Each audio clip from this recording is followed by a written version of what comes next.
Hello everyone, welcome back. Today I'm going to be doing some 180-degree shooting.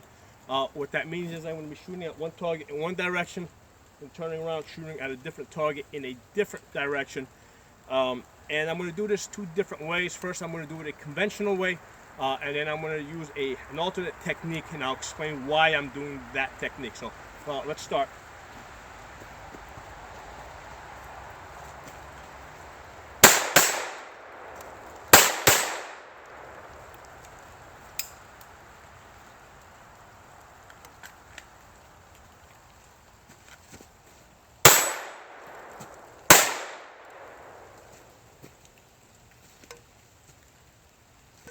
You'll notice I'm covering the gun as I scan and assess.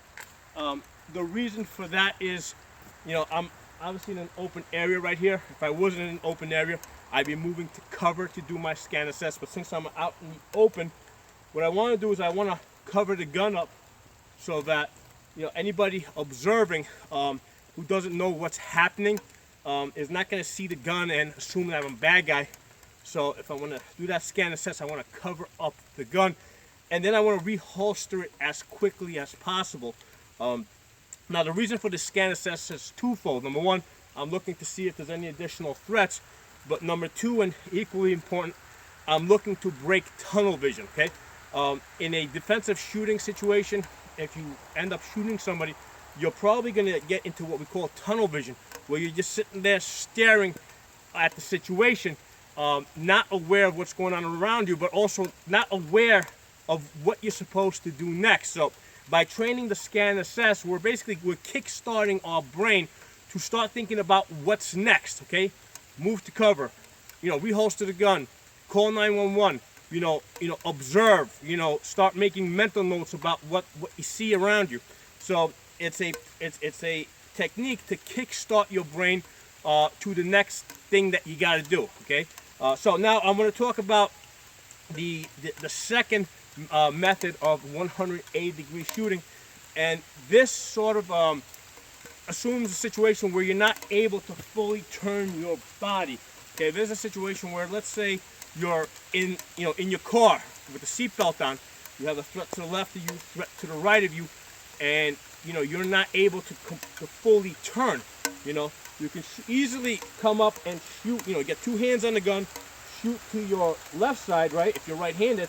But what about the right side? you can turn your body, and that's fine. That's a technique that you can practice, turning your body. But, as you need to turn further back, that can easily become a problem. Well, why not just practice switching the gun to your left hand, okay? I can shoot just as well in my left hand as in my right hand because I practice it. And this is something that I'm very comfortable with, okay?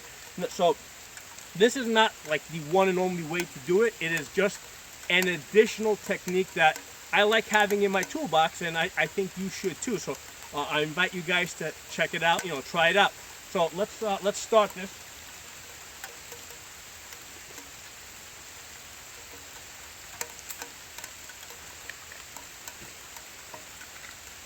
So this is a situation where I'm sitting in the car, okay, and I see a threat come out, switch to my left side, okay, switch to the right side, okay, right, and reholster, okay.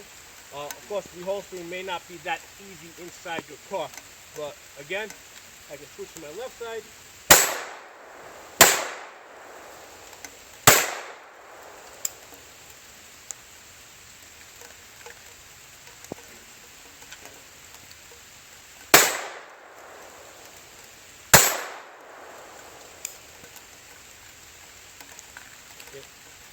So again, up close so you can see it a little bit better.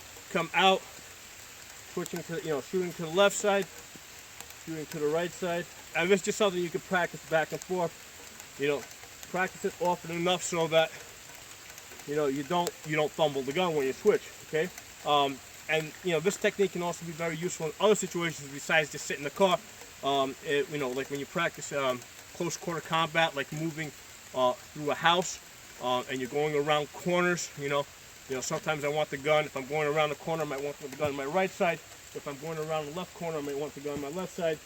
So again, it's it's another tool to have in your toolbox. Okay, so I think it's worth practicing. I think it's worth learning and practicing, and then you decide if and when you're going to use it if the situation merits you using it. So I hope you guys enjoyed the video. If you're not a member, please subscribe. See you guys next time.